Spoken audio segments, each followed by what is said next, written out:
تو اللہ نے قرآن میں فرمایا ان الذین یخشون ربہم بالغیب، اپنے رب کو بغیر دیکھے ڈرو اور جو وہ کہہ رہا ہے کرو، ورنہ آخرت میں سزا ملے گی۔ اور اللہ نے تسلی بھی دی کہ اگر بن دیکھے ڈرے اور میری اطاعت کی تو ایسا نوازوں گا، بل یداہ مبسوطتان، اللہ جواد اور کریم ہے، وہ شکور ہے، تھوڑے پر بہت زیادہ دیتا ہے، تھوڑے پر بہت زیادہ۔ جن کی سمجھ میں یہ بات آ گئی نا، وہ آروں سے کٹ گئے، جن کو یقین ہو گیا وہ آروں سے کٹ گئے۔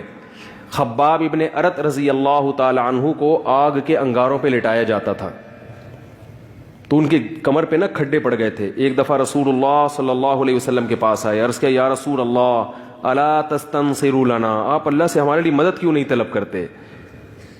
ظاہر ہے بیچارے تھک گئے تکلیفوں میں، مدد طلب کریں کہ اللہ کی مدد آئے۔ آپ کہہ رہے ہیں کہ مدد آئے گی، اسلام کو غلبہ ہوگا اور یہ سب ظلم ختم ہوگا، تو کب آئے گی مدد؟ ہم تو تھک چکے ہیں۔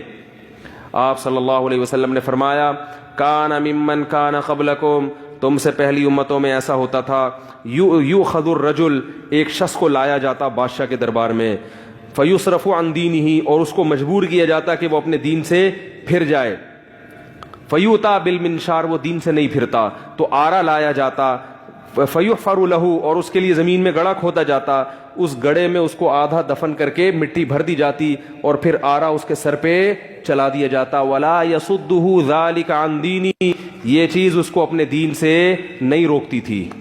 کٹ جاتا، کوئی بات نہیں، جب اجر کس نے دینا ہے؟ اللہ نے دینا ہے، تو کٹ جاؤ، جتنی محنت ہوگی اجر۔ دیکھو جب زیادہ کمیشن کا شوق ہوتا ہے نا مزدور کو، وہ نائٹ بھی لگاتا ہے۔ آپ جب فیکٹری میں کام کرتے ہیں تو اوور ٹائم بھی لگاتے ہیں کہ نہیں لگاتے؟ آپ کو پتہ ہے اوور ٹائم کی تنخواہ کیا ہوگی؟ زیادہ۔ تو جس کو جنت کا اور اللہ کے وعدوں کا یقین ہوتا ہے وہ بڑی قربانی دینے کے لیے بھی تیار ہو جاتا ہے۔ وہ کہتا ہے، حالانکہ ایسے موقع پہ اللہ نے کلمہ کفر کہنے کی بھی اجازت دی ہے جان بچانے کے لیے، اوپر سے کلمہ کفر کہہ سکتے ہو، مگر وہ پھر بھی نہیں کہتے تھے کہ بھائی کٹ کے بعد میں بھی تو مرنا ہی ہے نا۔ دیکھو جس شخص کے ساتھ بنی اسرائیل کے جس شخص نے یہ قربانی دی اور کٹ کے چیرے لگ گئے اس کے، اگر وہ زندہ رہتا اور کفر کا کلمہ کہہ دیتا، ٹھیک ہے اللہ معاف کر دیتے، کیونکہ قتل کی مجبوری سے اس نے کفر کہا ہے، اوپر سے کہا ہے، دل میں نہیں ہے، لیکن آج وہ دنیا میں ہوتا۔ لیکن آپ صلی اللہ علیہ وسلم کی زبان اقدس سے اللہ نے اس کی مثال پیش کر کے صحابہ کو تسلی دلوائی ہے۔ کتنا بڑا مقام مل گیا نا اس کو۔